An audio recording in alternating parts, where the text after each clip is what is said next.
bienvenue à tous, bienvenue à toutes. Donc, je suis vraiment très, très heureux de vous retrouver pour ce webinaire sur l'intelligence artificielle. Donc, je me présente, donc Didier Gauthier. Je suis le directeur du département Data Science et IA éthique de Business et Décision, département qui regroupe maintenant à peu près 130 consultants en France. Et je suis également directeur pédagogique de l'école de la data et de l'IA, qui est une école que nous avons montée il y a 4 ans, qui diplôme des data scientists et des data engineers, qui est reconnue auprès de France Compétences du RNCP et qui a la qualification Calliope. Voilà. Donc, sans plus attendre, on va tout de suite démarrer par un petit rappel de vocabulaire. Je vois qu'il y a encore des gens qui arrivent. En fait, aujourd'hui, on va parler d'intelligence artificielle. Alors, pour resituer les esprits, parce qu'on parle beaucoup d'IA dans la presse, etc., l'intelligence artificielle se situe à l'intérieur d'une discipline plus vaste qui s'appelle la data science. Et dans l'intelligence artificielle, vous allez trouver deux disciplines dont vous avez sûrement beaucoup entendu parler, qui sont le machine learning, c'est-à-dire le fait de faire apprendre un comportement à une machine, et le deep learning, qui est particulièrement utile lorsqu'on veut faire de l'apprentissage sur des données dites non structurées, comme par exemple de la vidéo, des images, du son, de l'audio, etc. Alors, généralement, bon, Business et Décision a réalisé un très grand nombre de projets en IA aujourd'hui, et aujourd'hui, on est confronté à 6 défis principaux quand on veut faire un projet d'IA. Et ces défis, donc vous les voyez ici, c'est comment je transforme le métier, c'est le respect de la réglementation, l'industrialisation, comment innover, comment intégrer la stratégie IA dans l'entreprise et comment faire une IA responsable, éthique et digne de confiance. Aujourd'hui, on va se focaliser principalement sur les problèmes d'industrialisation de l'IA, donc sur ce qui est indiqué en bas à droite de votre écran.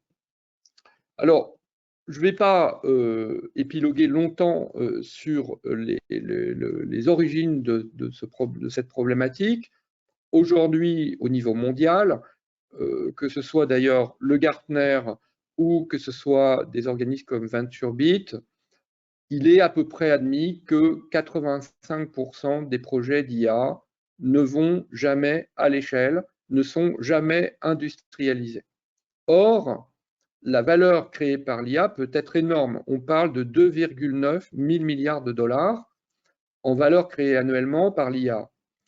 Mais cette valeur, elle pourrait être bien supérieure si les projets étaient mis en production, puisque un projet d'IA qui ne va pas en production est un projet qui ne crée pas de valeur, voire pire, qui est un projet qui a un coût. Alors, on va évidemment essayer de comprendre pourquoi les projets d'IA ne vont pas en production avant de vous proposer évidemment la méthode et la solution que l'on va vous proposer, qui est un véritable cadeau, puisque cette méthode, elle est inédite aujourd'hui, elle est complètement nouvelle et elle a demandé plus d'1 an de recherche dans les laboratoires de recherche et développement de Business et Décision. Alors, avant de vous présenter la méthode, je pense qu'il est nécessaire de présenter le pourquoi cette méthode est nécessaire. La première chose, c'est que, évidemment, lorsqu'on parle d'industrialisation, très souvent, on parle de ce qui se passe au sein d'une DSI, direction informatique d'une entreprise. Et les DSI, aujourd'hui, sont habitués à industrialiser des projets traditionnels, c'est-à-dire des projets qui sont du code principalement, ou qui sont une forme voisine du code. Et dans ces projets-là, on va avoir des applicatifs dont le comportement est à 90% déterminé par le code et seulement 10% sur la data. Alors pourquoi les DSI aujourd'hui ont beaucoup de mal, et quand je dis les DSI, ce n'est pas du tout pour les focaliser, c'est-à-dire que c'est aussi toute la chaîne de production de l'IA. Hein. Pourquoi aujourd'hui on a beaucoup de mal à mettre en production les IA? Parce qu'une IA est fondamentalement différente d'un projet classique. La différence se situe justement dans ce que je viens de citer, c'est-à-dire que 90% du comportement d'une IA vient des données et non du code.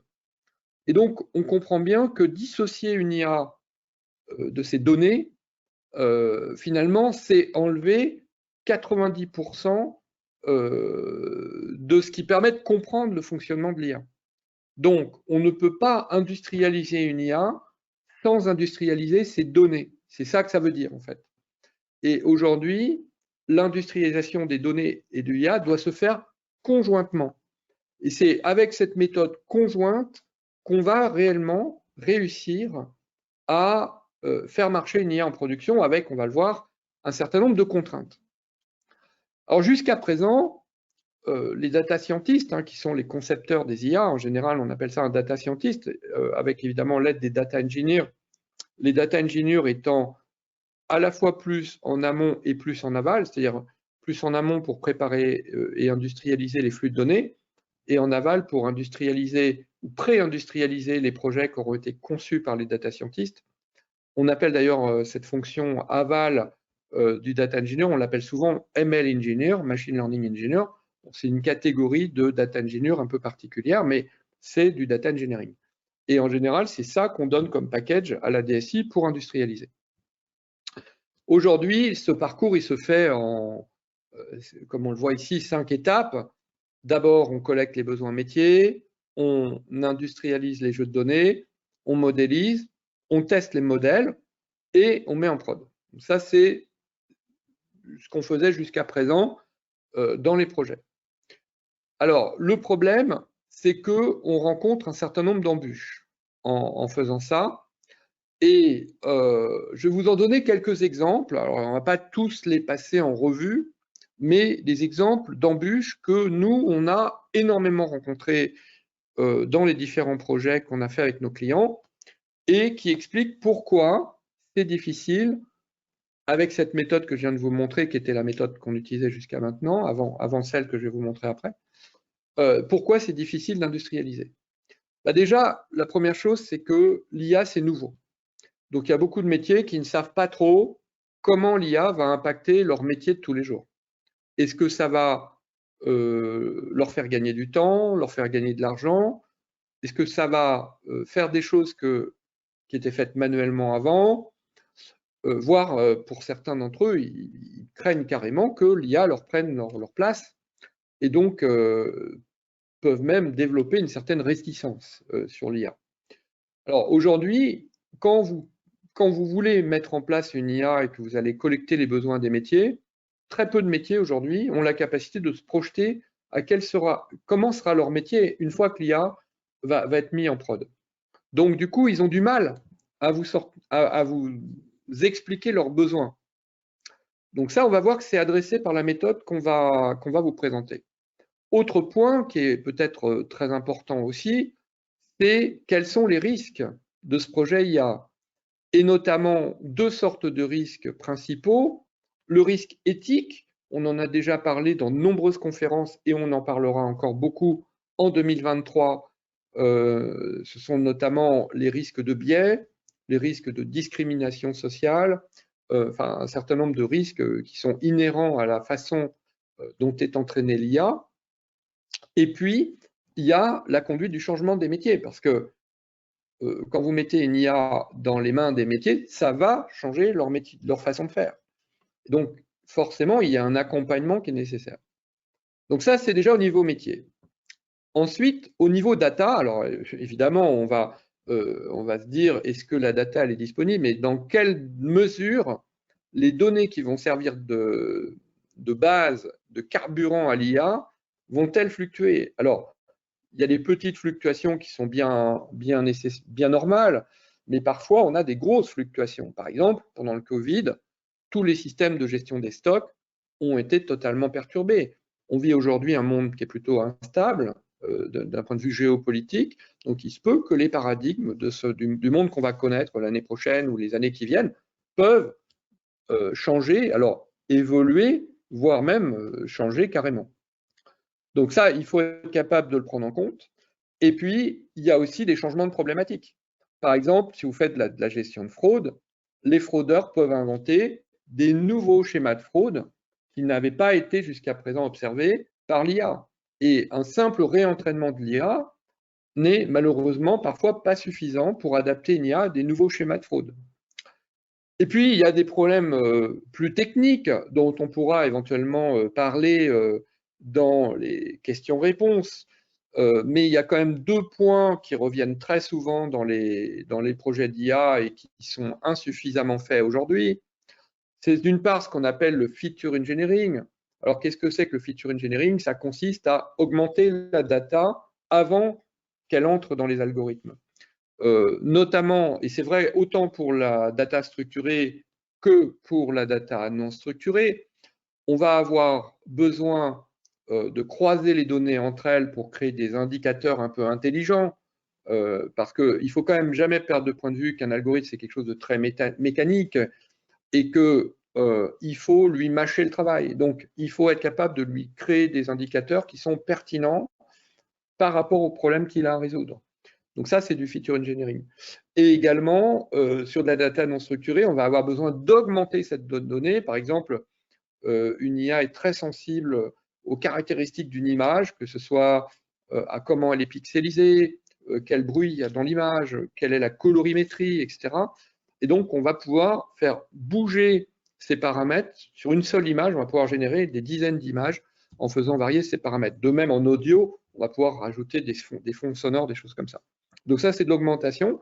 Et après, il y a une stratégie dite de labellisation ou d'annotation. Donc cette stratégie, elle est très importante puisque c'est là où vous allez dicter à l'IA, en lui donnant des exemples, quel est le comportement qu'elle doit avoir. Donc si vous ne labellisez pas, vous ne pouvez pas entraîner l'IA. Et cette stratégie de labellisation, elle est forcément manuelle. Donc ça, c'est quelque chose qui n'est pas forcément bien intégré dans les projets d'IA. C'est qu'il y a une phase manuelle dans les projets d'IA d'annotation des données. Et cette phase manuelle peut être assez importante. On va voir qu'on peut avoir à annoter, par exemple, si on fait de la reconnaissance d'images, on peut avoir à annoter des milliers, voire des fois des dizaines de milliers d'images avant que l'IA puisse avoir un comportement satisfaisant.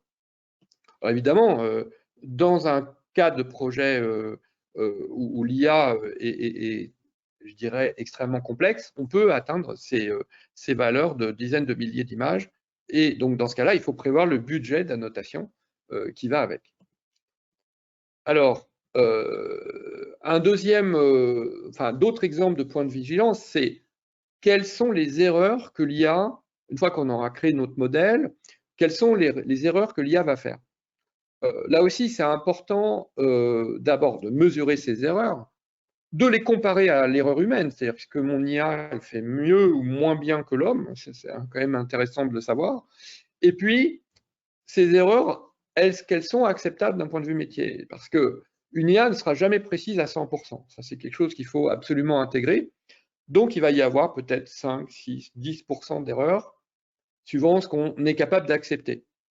Mais quand vous allez présenter une IA à vos métiers, évidemment, votre algorithme, mettons qu'il soit précis à 95%, c'est très bien, mais peut-être que 95%, ça veut dire quand même qu'il y a 5% d'erreurs. Vous voyez, ces 5% d'erreurs, quand vous allez donner l'IA dans les mains des métiers, les métiers ils vont vouloir tester avec des exemples. Et quels exemples ils vont prendre? Ils vont prendre les exemples que eux ils connaissent et qui sont importants pour eux. Et parfois, ce sont des exemples complexes. Parce que justement, ils savent que ces exemples-là sont complexes. Donc, ils veulent challenger l'IA avec ces exemples complexes. Et très souvent, ce qu'on a pu observer, c'est que ces exemples que prennent les métiers tombent dans les 5% que l'IA ne gère pas. Donc, là, on a un risque d'avoir passé énormément de temps sur un projet avec une non-satisfaction client à la fin. Et puis ensuite, il y a tous les problèmes qui arrivent et qui, en fait, se concentrent dans la mise en production. C'est-à-dire que les problèmes que je viens de citer, en général, se cumulent et on les découvre quand on met en prod. Ce qui est problématique, parce que ça vient s'ajouter à la difficulté de mettre en production des IA avec les DSI. Et donc, ces problèmes-là sont souvent révélés au pire moment qui soit, c'est quand on met en production. Donc, ce qu'on a voulu faire, c'est de dire, il faut changer de méthode. Il faut trouver une méthode qui soit une méthode de bout en bout, depuis la conception, depuis même la collecte du cahier des besoins jusqu'à la mise en prod, qui prenne en compte tous les points que je viens de vous dire, et puis bien sûr beaucoup plus d'autres points. Et ce qu'on attend de cette méthode, c'est quoi? C'est évidemment qu'elle soit éthique, qu'elle permette de gérer la précision et la robustesse, qu'il y ait une continuité de service dans les IA qu'on va pouvoir faire, qu'elle permette d'avoir une traçabilité et une fiabilité avec une absence de biais, qu'elle soit reproductible, qu'elle soit collaborative, qu'elle soit productive et qu'elle soit efficace. Voilà nos 8 objectifs principaux qu'on s'est donnés chez Business et Décision pour créer cette nouvelle méthode. Alors, il était apparu clairement qu'il y avait un certain nombre de process qu'on savait indispensables de gérer pour une mise en production de méthode, comme par exemple la gestion du versionning, l'historisation des expériences, le monitoring de l'IA, et un point clé qu'on appelle le CI/CD, c'est-à-dire le Continuous Integration, Continuous Development. En fait, ce type de méthode rentre dans la catégorie, si vous voulez, des méthodes qu'on appelle MLOps, c'est-à-dire Machine Learning Operations, qui sont des méthodes qui sont basées sur l'intégration continue et le développement continu, c'est-à-dire la capacité de corriger une IA qui est déjà en production grâce à des méthodes de CI/CD. Alors, quand on regarde les différentes étapes qui sont indispensables pour construire une IA, on en a identifié ici 16 qui sont les principales et qui doivent absolument chacune être faites dans cet ordre-là, mais on s'est rendu compte qu'il y avait très souvent des itérations.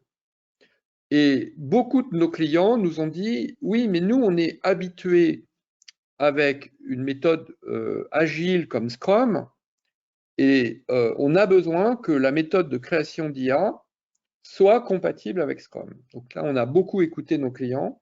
Et jusqu'à présent, ce n'était pas le cas. C'est-à-dire que la méthode qu'on vous avait présentée jusqu'à présent n'était absolument pas compatible avec Scrum. Et la bonne nouvelle, c'est que la méthode que je vais vous présenter aujourd'hui est totalement, non seulement compatible avec les anciennes méthodes de production d'IA, qui c'était fondamentalement ce qu'on appelait la méthode CRISP avant, mais elle est également compatible avec Scrum, tout en corrigeant les défauts. Donc, je ne vais pas vous faire patienter plus avant, je vais vous présenter la méthode. Donc, cette méthode totalement nouvelle, qui est une petite révolution, hein. Je ne veux pas maximiser, parce que un certain devoir d'humilité, mais quand même, c'est quand même une petite révolution dans le monde de l'IA, parce que cette méthode, elle est d'une efficacité redoutable. En fait, elle est basée en 4 phases. 4 phases, on va retrouver d'ailleurs les 2 phases principales de la méthode CRISP, qui étaient le data engineering et le développement des tests, qui étaient déjà dans la méthode CRISP, mais on va voir que cette méthode-là est beaucoup plus détaillée. La première phase, c'est une phase de stratégie, la deuxième phase de data engineering, la troisième phase de développement et la quatrième phase d'industrialisation. Jusque-là, on va dire, c'est pas étonnant. Ce qui est intéressant, c'est que ces 4 phases sont divisées chacune en 4 étapes. Et on va les regarder ensemble. Donc, dans la phase de stratégie, on va commencer par comprendre le business, les besoins du business. On va spécifier leurs besoins, parce qu'il faut qu'il reste une trace quand même de ce que les business ont demandé. On va ensuite faire l'organisation du projet. Alors, l'organisation du projet, c'est ce qu'on appelle dans nos jargons techniques un RACI, c'est-à-dire on va dire qui fait quoi. Qu'est-ce que fait le data scientist? Qu'est-ce que fait le data engineer? Qu'est-ce que font les ops, les opérations à la DSI? Et qu'est-ce que font les métiers qui vont être impliqués dans ce projet? Et ce mode d'organisation va permettre d'assigner, si vous voulez, une responsabilité ou simplement le fait d'être informé à chacune des étapes de chacune des phases de la méthode. Et puis, on va avoir, et ça c'est totalement nouveau, besoin de définir l'architecture de l'IA. Alors l'architecture, c'est l'architecture matérielle ou cloud dans laquelle on va faire fonctionner l'IA. Et c'est fondamental parce que on a vu que beaucoup de projets d'IA qui étaient développés sur des coins de table, finalement achoppés en production parce qu'ils avaient été conçus pour fonctionner sur un environnement de développeurs et pas sur un environnement de prod. Et ça, c'est quelque chose à se poser dès le début, c'est quel va être mon environnement de prod. C'est très très important. Et il y a une autre chose qui est très importante, c'est qu'aujourd'hui, alors même si ce webinaire ne porte pas spécifiquement sur les outils d'IA, il y a de très nombreuses plateformes d'IA aujourd'hui qui existent, qui sont possibles. Alors, chez Business et Décision, la plupart de nos projets d'IA sont faits avec 3 types d'environnements. Soit c'est du Python de A à Z avec des librairies open source. Donc là, on va utiliser des librairies comme MLflow, par exemple, pour industrialiser, mais c'est à la base du Python. On va utiliser des logiciels comme DataIQ, qui sont également très demandés par nos clients, qui est une société française. Et on va utiliser des plateformes également comme KNIME, K-N-I-M-E, qui est une plateforme allemande, donc européenne, qui est concurrente de DataIQ, mais dont une grande partie est open source. Donc voilà un petit peu les outils qu'on va utiliser. Et bon, il y en a d'autres, hein, et on va aussi utiliser bien sûr les outils de ce qu'on appelle chez nous les hyperscalers. C'est d'ailleurs les outils qui sont proposés par Microsoft avec Azure ML, les outils proposés par Amazon avec AWS et donc SageMaker, et les outils proposés par Google avec GCP et Vertex. Donc, ces outils-là, vous voyez, c'est déjà beaucoup de plateformes, parce que je vous ai cité trois grands environnements et puis plus trois plateformes cloud, et il y en a d'autres. Donc, ça fait déjà beaucoup de plateformes, et il y en a beaucoup plus sur le marché. Mais bon, cette méthode, elle est totalement agnostique, mais il y a une caractéristique fondamentale de cette méthode, c'est que tout le monde doit utiliser les mêmes outils et la même plateforme. Et ça, c'est à voir tout de suite dans l'architecture. C'est-à-dire que si vous décidez de faire le projet avec DataIQ, ben, les data engineers, les data scientists, les ops et même éventuellement les métiers doivent avoir accès à DataIQ. Ça, c'est vraiment fondamental parce qu'aujourd'hui, si vous avez vos data engineers sur une plateforme et vos data scientists sur une autre plateforme, vous ne pourrez pas mettre en prod. Ça ne marchera pas. Donc ensuite, donc une fois que vous avez fait cette étape de stratégie, vous arrivez dans l'étape la plus importante qui est l'étape de data engineering avec le data cleaning, l'exploration des données, ce qu'on appelle la data augmentation, qu'on pourrait appeler aussi le feature engineering, et l'annotation des données. Et donc là, effectivement, encore une fois, une grande nouveauté, c'est que jusqu'à présent, on prenait dans cette étape toutes les données disponibles dès le départ et on faisait tout le travail avec toutes ces données, ce qui prenait énormément de temps. Nouvelle façon de faire, on ne prend que les données totalement vitales pour le projet au départ. C'est-à-dire qu'on va limiter le scope qu'on va prendre en données exprès. Bien sûr, il faut prendre les données essentielles pour que le projet puisse fonctionner, mais pas plus. Tout le reste sera pris après dans une itération successive. Et donc, ça permet d'aller beaucoup plus vite. Le but est d'arriver dans la phase de développement et test beaucoup plus rapidement. En fait, idéalement, je dirais en 3 semaines, 1 mois, il faut arriver à la phase 3 sur une première itération. Et là, le but, c'est de faire un premier MVP, c'est-à-dire un minimum valuable product, c'est-à-dire faire un premier proto, si vous voulez, qui va permettre de montrer au métier ce que ça donne. Pourquoi? Parce qu'on s'est rendu compte que ce qui était important, c'était de mettre le projet dans les mains des métiers le plus rapidement possible, même si ça ne correspond pas exactement à leurs besoins de départ, même si seulement 10 ou 20% de leurs besoins sont adressés dans ce premier proto, dans ce premier MVP, ça va leur permettre de se projeter Et c'est là que vous allez collecter les réels besoins, en fait. Donc, comment on fait? Donc là, on est dans une méthode très traditionnelle de développement. Donc, on va faire de la modélisation. C'est évidemment les data scientists qui sont en charge de ça, qui va être suivi de l'entraînement et du test, suivi de la validation du ou des modèles par les métiers. Et c'est là qu'ils vont recevoir leur proto, qu'ils vont pouvoir l'expérimenter. Et ensuite, on fait un pré-cadrage d'industrialisation. Alors, si éventuellement personne ne valide, bah, il va falloir itérer. Donc, on itère soit à la phase 1, soit à la phase 2, soit à la phase 3, suivant le problème qu'on rencontre. Donc, c'est là où la méthode est très très souple, c'est que l'itération peut se faire de plein de manières différentes. Une fois que tout le monde est d'accord que le proto est un proto, on va faire une industrialisation de ce proto quand même, sauf que ce ne sera pas fait par les mêmes équipes que ceux qui ont conçu le projet. Donc du coup, on va avoir la division en deux équipes. Vous avez donc le cadrage de pré-indus qui est fait par le data scientist et le data engineer, qui va donner le package aux ops, qui lui va passer en phase d'industrialisation. Et pendant ce temps-là, les data scientists et les data engineers vont pouvoir itérer en arrière, en général sur la phase 2, pour intégrer des nouvelles données. Pendant ce temps, et pendant que les data scientists et les data engineers améliorent le modèle, améliorent le data engineering, on va faire l'intégration, le déploiement, l'opération et le monitoring.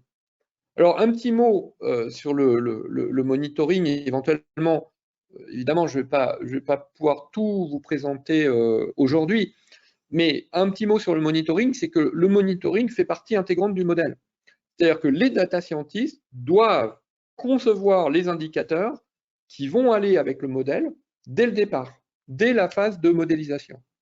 Donc ces indicateurs, ça peut être la robustesse, la précision, mais ça peut être bien d'autres choses. Ça peut être un indicateur de biais, ça peut être un indicateur d'homogénéité, de variance, par exemple, c'est un terme un peu technique, mais qui permet de savoir si le modèle fonctionne bien ou pas.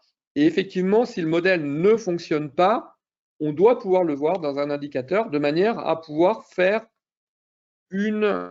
soit un réentraînement du modèle, soit une nouvelle itération de conception du modèle. Donc ça, c'est extrêmement important de bien respecter ça. Et quand on a fini ça, normalement, quand les ops ont mis en prod cette première version, ben, il y a tout de suite une autre version qui arrive, qui est issue de l'itération, de la deuxième itération de la phase 2 et de la phase 3. Et donc, on va maintenir les ops sur un flux continu de modèles qui va effectivement s'améliorer à chaque étape.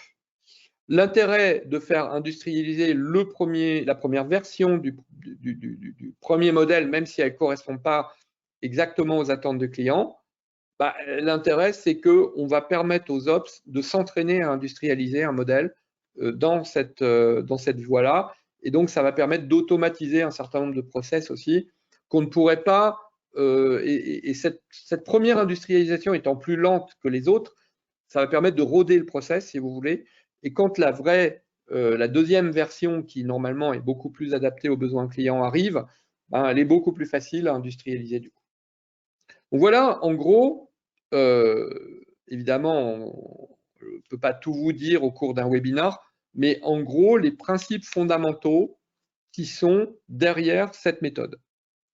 Alors, cette méthode, on l'a bien sûr déjà expérimentée, notamment chez un très gros constructeur mondial et européen de produits techniques, et on a été amené à, grâce à cette méthode, faire un système de support, d'automatiser grâce à une IA, l'aiguillage des tickets support de ce constructeur. Alors, on parle d'une ligne de produits de 2400 types de produits différents, et on parle de produits complexes où il pouvait y avoir jusqu'à 2700 techniciens qui répondent aux problèmes rencontrés par les clients.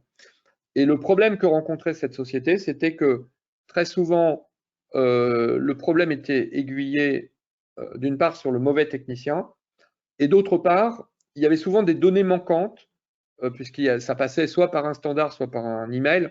Il y avait souvent des données manquantes dans la description du problème, ce qui fait que le technicien ne pouvait pas résoudre le problème et renvoyait le ticket au client, ce qui faisait perdre énormément de temps.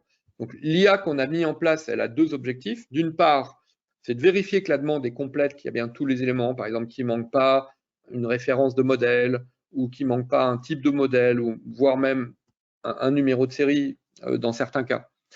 Et puis le deuxième objectif, c'était de s'assurer que on puisse router cette demande tout de suite au bon technicien, qui peut même, dans certains cas, prendre en charge la demande en temps réel. C'est-à-dire le problème se passe, le client appelle, le technicien est tout de suite mis en relation grâce à l'IA. Donc ça s'est fait avec beaucoup d'itérations et grâce à un modèle d'amélioration continue. C'est un projet qui a duré quand même assez longtemps parce que, comme je le disais, il y avait quand même 2400 lignes de produits différentes. Donc, on n'a pas mis les 2400 lignes en production ensemble, mais ça a permis un gain énorme. Et un gain énorme, pas uniquement en temps, mais aussi en satisfaction client, parce que les clients ont pu être pris en charge quasiment en temps réel. Donc les bénéfices de la méthode, c'est une méthode collaborative qui donne des modèles plus fiables, une disponibilité des méthodes, un cadre de travail, la productivité, la traçabilité, la reproductibilité, évidemment, c'est efficace. On obtient une méthode optimisée avec de l'intégration continue et on peut intégrer dedans nativement, je ne l'ai pas précisé, mais nativement, on va intégrer dès la phase de stratégie la partie sobriété, la partie éthique, la partie green et la partie conduite du changement et la partie risque, bien entendu. Donc ça, c'est tout au long de la méthode. Cette méthode, elle marche pour un projet, mais elle marche encore mieux quand on a plein de projets. En fait, quand on a une IA Factory, c'est le type de méthode qu'il va falloir vraiment mettre en place. Elle permet d'établir un plan stratégique IA, une feuille de route. Elle permet aussi de créer, alors, deux choses essentielles. Le feature store partageable, qui va permettre de contenir toutes les données et toutes les descriptions de données de tous les projets d'IA, et également ce qu'on appelle un component store, c'est-à-dire que chacun des modèles peut être décomposé en composants qu'on va pouvoir stocker dans un magasin à composants, qui va être partageable également sur plusieurs projets d'IA, puisque on va se rendre compte que, en fait, une fois qu'on a fait un projet d'IA, on a adapté ce projet d'IA aux données de l'entreprise et qu'on sait faire fonctionner un certain nombre d'algorithmes sur les données de l'entreprise. Et ça, c'est quelque chose, je dirais, qui est un acquis qu'on va mettre dans le Component Store. Donc voilà, je ne vous donne pas tous les détails, mais on voit bien que c'est la bonne méthode pour aller vers de la gouvernance IA. Donc voilà, je vais maintenant terminer parce qu'on va essayer de prendre quand même quelques questions-réponses. Donc, on va prendre quelques questions-réponses sur ce sujet.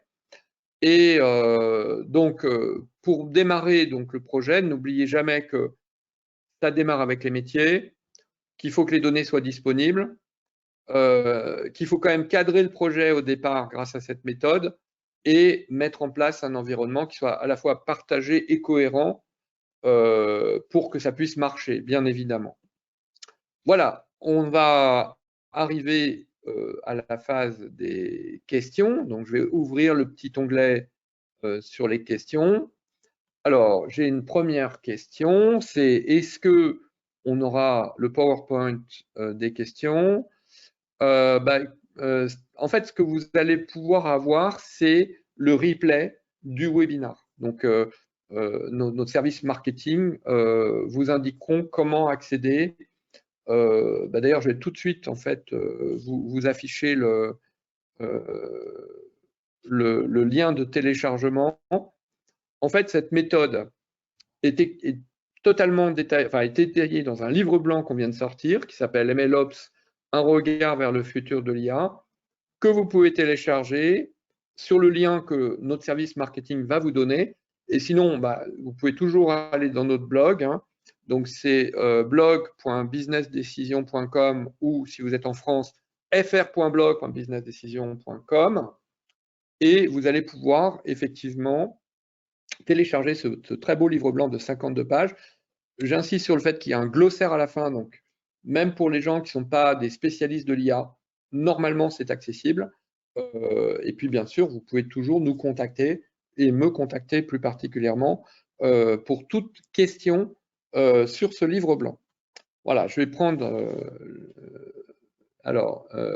merci pour les compliments. Excellent livre. Merci beaucoup, ça nous fait très plaisir. C'est un livre... Alors, je tiens à préciser que ce livre blanc, c'est le résultat d'un travail d'équipe, hein, puisque ça fait à peu près 1 an qu'on y travaille. On a mis vraiment autour de la table nos meilleurs data scientists, nos lead data scientists.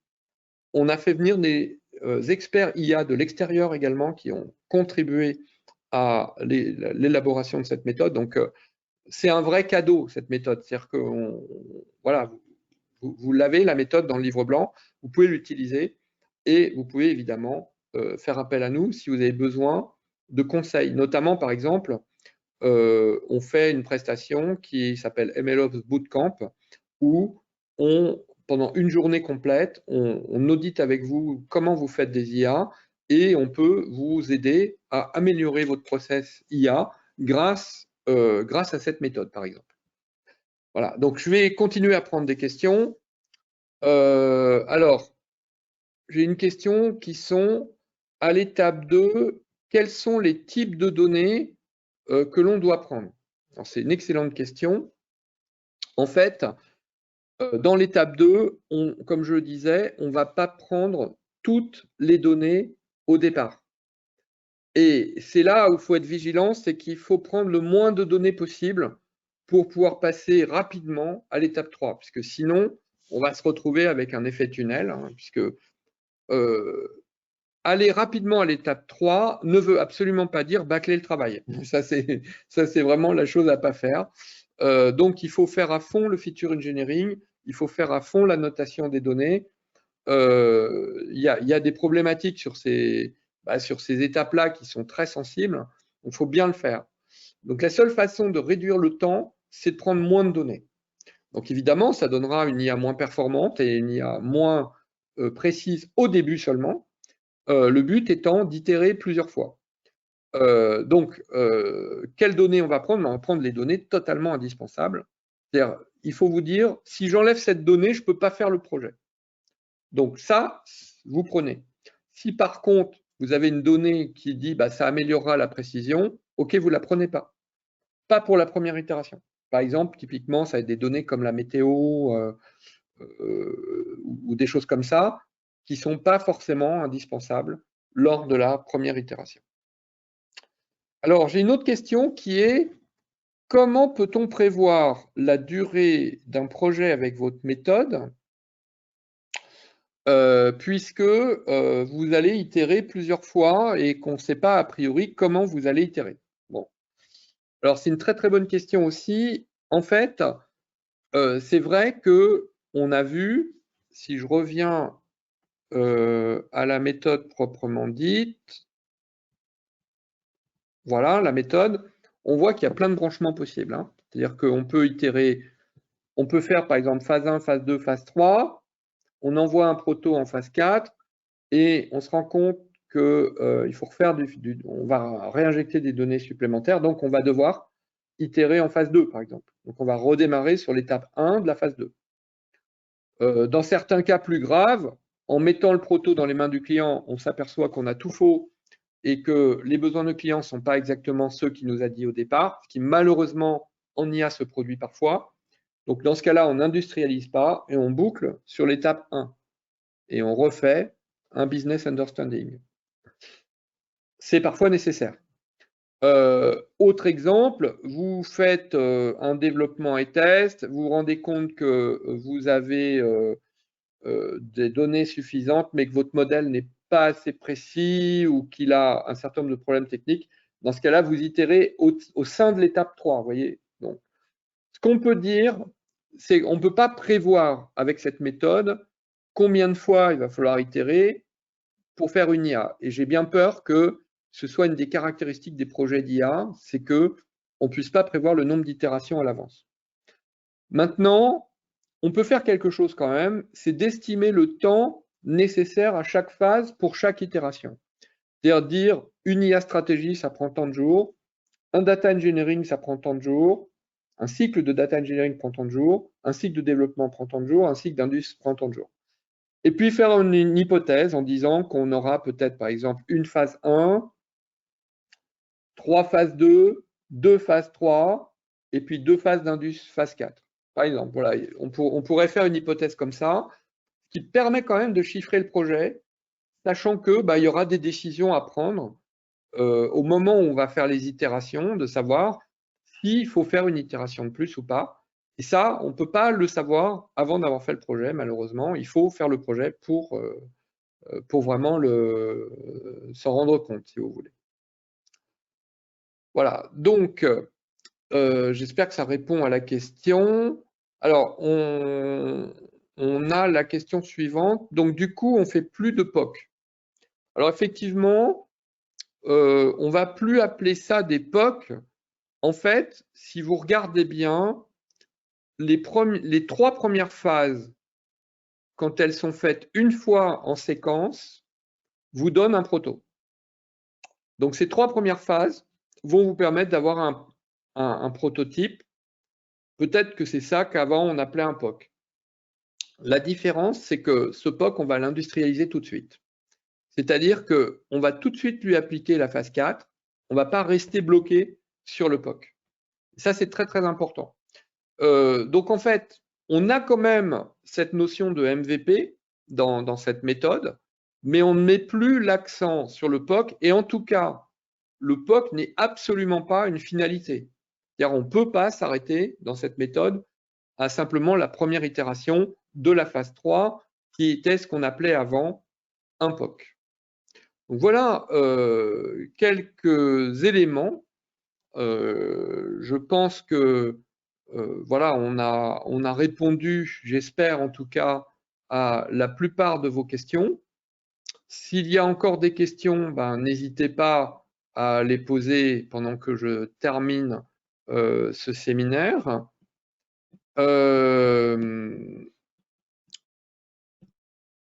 Écoutez, ce que je peux vous dire donc maintenant peut-être, c'est rendre la main à Stéphanie. Avant de vous rendre la main, bien sûr vous remercier pour votre attention, pour vos questions aussi. Et puis on espère que vous pourrez appliquer cette méthode. N'oubliez pas que vous pouvez faire appel à nous pour vous aider à l'appliquer dans tous vos projets d'IA. On le fera avec un immense plaisir. Voilà, donc c'est la fin du webinaire. Je ne sais pas si Stéphanie, tu m'entends et si tu veux présenter les prochains rendez-vous. Oui, alors tout à fait, merci Didier. Donc début janvier, nous organisons donc 2 matinées. Donc en fait, c'est un petit peu, on va dire, un roadshow. On a eu plusieurs étapes, une au Mans et une donc à Niort qui se déroule aujourd'hui. Et donc les prochaines étapes sont à Rennes le jeudi 26 janvier et à Nantes le 9 février. Et donc en fait, c'est une matinée DataVis où nos experts présentent les différentes solutions. Donc voilà, on vous invite à vous inscrire sur le lien qui apparaît dans le chat. Super, merci beaucoup Stéphanie. Donc on nous dit 1000 merci pour le webinaire. Merci à vous d'être là. N'hésitez pas à nous contacter, à revoir ce webinaire en replay. S'il vous plaît, parlez-en autour de vous. Je pense que cette méthode, elle est importante parce qu'aujourd'hui, il y a quand même beaucoup d'échecs en IA et que pourquoi est-ce que nous, on estime que c'est important? C'est que tout simplement, si on veut que l'IA fonctionne et ne retombe pas dans ce qu'on appelle un hiver de l'IA, il faut des résultats. Et on pense que nous, c'est vraiment important que nos clients et vous ayez des résultats avec l'IA. Et c'est pourquoi on a décidé de publier cette méthode au lieu de la garder pour nous secrètement, ce qui aurait été une option possible. Mais on pense que c'est en la diffusant qu'on va justement aider les IA à fonctionner et donc à rendre ce domaine plus sain et plus abordable aussi pour nos clients grâce à la bonne méthodologie. Voilà, donc il me reste vraiment à vous remercier, à vous dire à bientôt lors d'un prochain webinaire. Et puis surtout, allez voir notre blog, hein, blog.businessdecision.com, téléchargez notre livre blanc, faites-nous un feedback, dites-nous ce que vous en avez pensé, éventuellement comment on peut l'améliorer si vous le souhaitez. Et puis vous avez 2 autres livres blancs qui ont été publiés en même temps que celui-là. Un en collaboration avec IDC sur une observation de la maturité data des entreprises, et puis un autre sur le data mesh, qui est aussi un sujet, on va dire, assez chaud en ce moment, comme d'ailleurs MLOps. Voilà, écoutez, il est temps de mettre fin à ce webinaire et de vous retrouver dans un prochain webinaire ou bientôt. Merci beaucoup.